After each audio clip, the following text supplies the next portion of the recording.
We live in a multicultural and multi-religious world. Leadership as a style has evolved over a period of time. In this chapter, we shall discuss style approach. Welcome. Presentation by Nidhi and Kshitij. Style approach or behavior approach.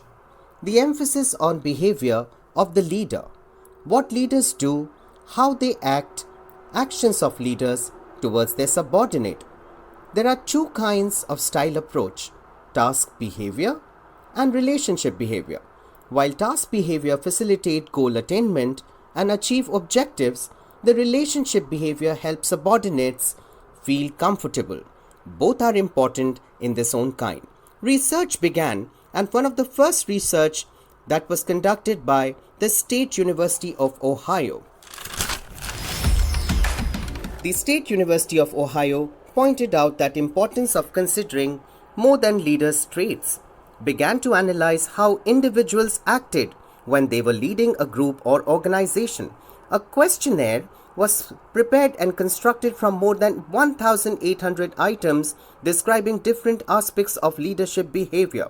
Responses were clustered around two general types of leadership behavior: initiating behavior and consideration structure. The study further concluded to be high on both the structures is the best leadership style.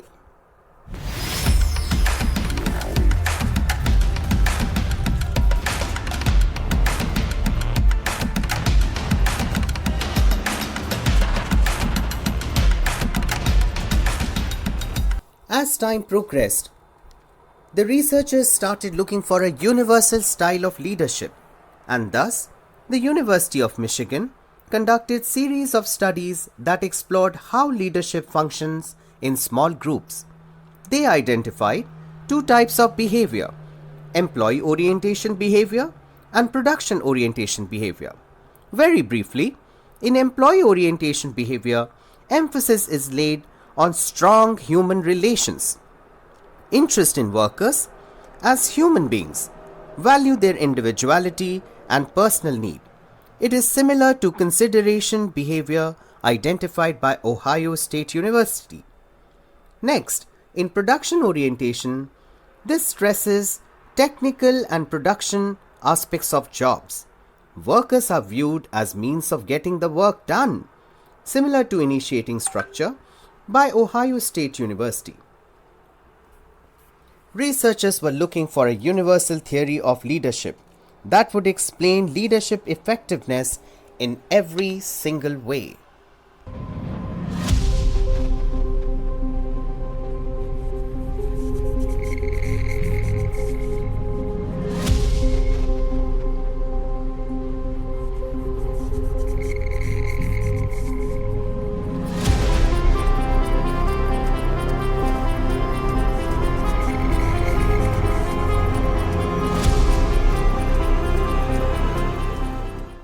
In 1960, Blake and Mouton once again progressed this research into a grid.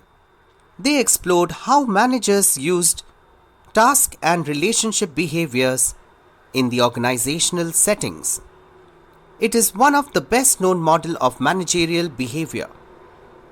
In this grid, which is also called as the leadership grid, a 9-point scale has been devised, with 4 quadrants, each representing a specific style. It portrays 5 major leadership styles: 9-1, authority compliance; 1-9, country club management; 1-1, impoverished management; 5-5, middle of the road; and lastly 9-9, team management.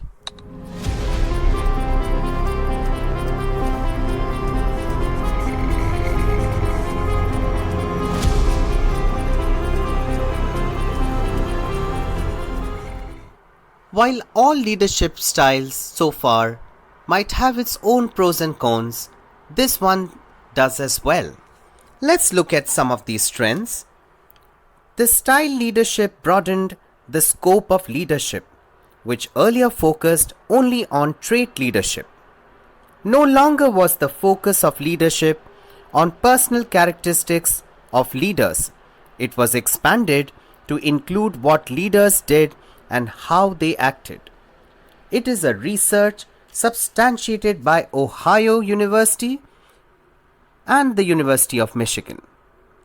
On a conceptual level, researchers have ascertained that a leader's style consists primarily of two major types: task and relationship. Style approach is heuristic, provides a framework to understand complexities of leadership, and some criticism, or so to say cons. They're not adequately shown how leadership styles are associated with performance outcomes. Unable to establish consistent link between task and relationship. Outcomes such as morale, job satisfaction, and productivity. It is also contradictory and inconclusive. Finally, it failed to find a universal style of leadership.